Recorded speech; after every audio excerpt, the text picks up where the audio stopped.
Wes, wes. This meeting is being recorded. Oke, Assalamualaikum warahmatullahi wabarakatuh. Waalaikumsalam warahmatullahi wabarakatuh. Waalaikumsalam warahmatullahi wabarakatuh. Selamat malam semuanya. Kami dari kelompok 5 akan menyampaikan hasil diskusi kami mengenai vocabulary atau kosakata pada mata kuliah kurikulum. Nah, di sini terdapat 6 anggota. Yang pertama ada Mbak Angki.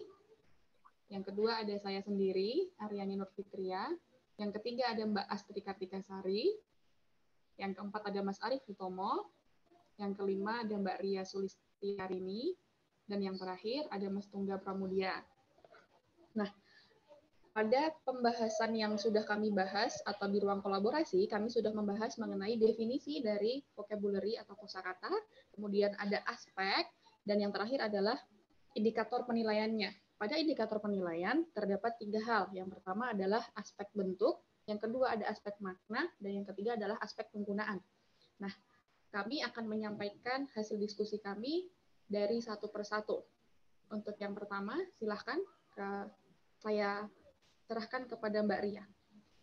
Ya, terima kasih untuk waktunya. Di sini saya akan menjelaskan mengenai definisi. Istilah perbendaharaan kata adalah kumpulan dari beberapa kata yang digabungkan sehingga memiliki makna atau arti. Vocabulary ini tidak dapat dipisahkan dari keempat keterampilan dalam berbahasa Inggris, yaitu ada membaca, menulis, mendengarkan, dan berbicara. Menurut Hornby, tahun 1984 di bukunya halaman 959.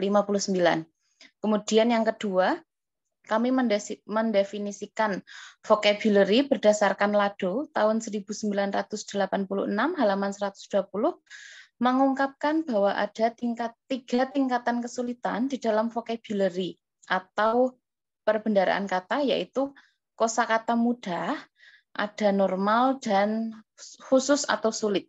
Hal yang mempengaruhi siswa mengalami kesulitan dalam menguasai kosakata asing, diantaranya karena pengaruh dari mendengar kata atau hearing the words, mengucapkan kata-kata atau pronouncing the words, membaca kata-kata atau reading the words, berlatih mengartikan dilanjutkan dengan mengekspresikannya atau practice from meaning to expression, dan menulis kata-kata tersebut atau writing the words. Lalu yang ketiga, menurut Norbert Smith di D.D. Gustian tahun 2021 halaman 9 menyatakan bahwa kosakata adalah dasar dari suatu bahasa dan itu sangat penting untuk dikuasai terlebih dahulu.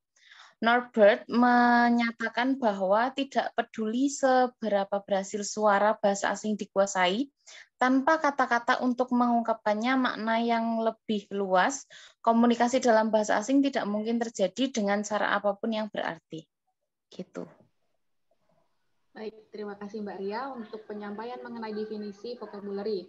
Nah, yang selanjutnya mengenai aspek dan indikator penilaian akan saya sampaikan, yaitu berdasarkan jurnal dari Nation 2001 yang dikutip pada jurnal International Language Teaching Research pada halaman 84, menyatakan bahwa terdapat 9 aspek tentang penguasaan kosakata sebagai pembelajaran bahasa kedua.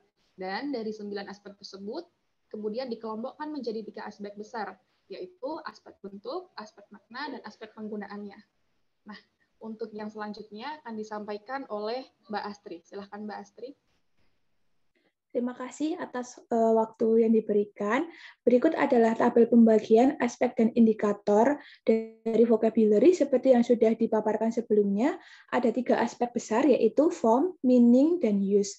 Dari setiap aspek besar tersebut akan dibagi menjadi 3 subpoin, lalu dari 3 subpoin tersebut akan dibagi menjadi beberapa indikator, yang masing-masing subpoin terdiri dari 2 indikator, sehingga dari 3 aspek tersebut didapatkan 9 subpoin dan 18 indikator. Berikut adalah aspek dan indikator yang telah kami kutip dari jurnal Nation tahun 2001. Terima kasih atas waktunya. Saya serahkan kepada Mbak Aryani. Baik, terima kasih Mbak Astri untuk pemaparannya. Dan yang selanjutnya mengenai rubrik penilaian yang pertama akan disampaikan oleh Mbak Angki. Kepada Mbak Angki, saya persilahkan. Oke, terima kasih. Untuk rubrik penilaian di sini, karena seperti yang sudah dijelaskan, terdapat 3 aspek yang mencakup semuanya. Tapi secara rinci itu terdapat 9 aspek kecil dari setiap aspek besar. Yang pertama yaitu bentuk.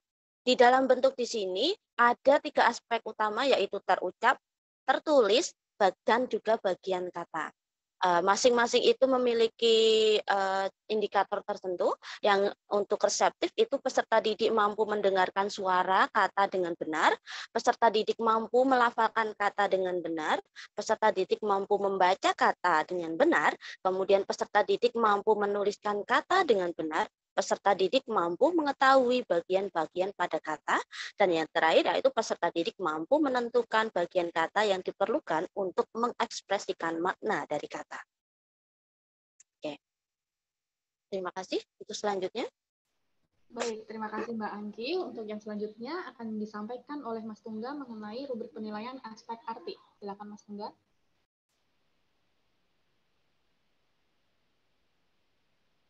Ya, Mas Tungga masih mute. Oke, sorry. Baik, masih di aspek dan indikator. Saya lanjutkan. Untuk aspek arti, ini ada terbagi menjadi beberapa aspek lagi, yakni bentuk dan arti. Dengan indikator atau subindikatornya adalah reseptif dan produktif, yakni untuk reseptif sendiri seperti peserta didik mampu mengetahui makna dari suatu kata, kemudian untuk produktifnya, peserta didik mampu menggunakan bentuk kata untuk mengekspresikan maknanya.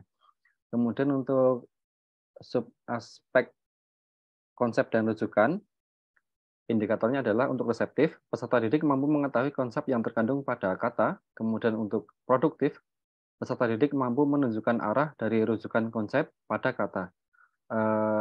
Kemudian, subaspek untuk pengasosiasian dengan indikator yakni reseptif dan produktif. Untuk yang produktif, peserta didik mampu menyebutkan kata lain yang dapat digunakan untuk mengganti suatu kata.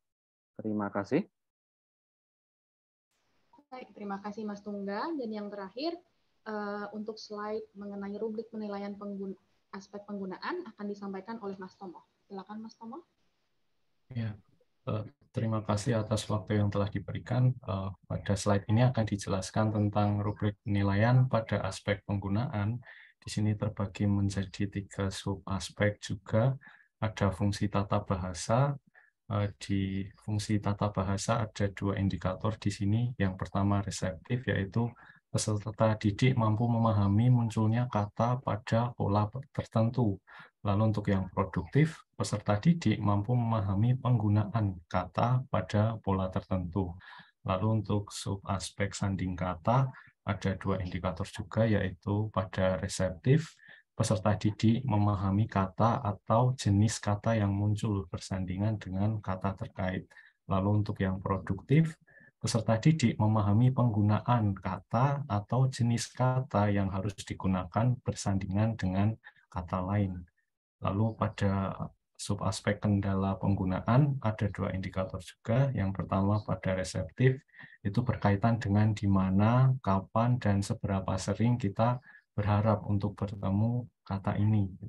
Lalu untuk yang produktif, di mana, kapan, dan seberapa sering kita bisa menggunakan kata ini. Ya, demikian waktu dan tempat saya kembalikan. Baik, terima kasih. Nah, sebelum sesi ini saya tutup, apakah dari teman-teman ada tambahan yang ingin disampaikan? Silahkan apabila ada yang ingin disampaikan. Ya. Sudah cukup ya? Sepertinya berarti? tidak. Dari saya sudah cukup. Oke, terima kasih. Nah, sekian dari hasil diskusi yang kami sampaikan terkait kosakata atau vocabulary dan bagaimana aspek dan indikator penilaiannya. Dan kami membuka kritik dan saran yang membangun. Untuk pertanyaan boleh disampaikan pada kolom komentar. Sekian dari kami. Terima kasih.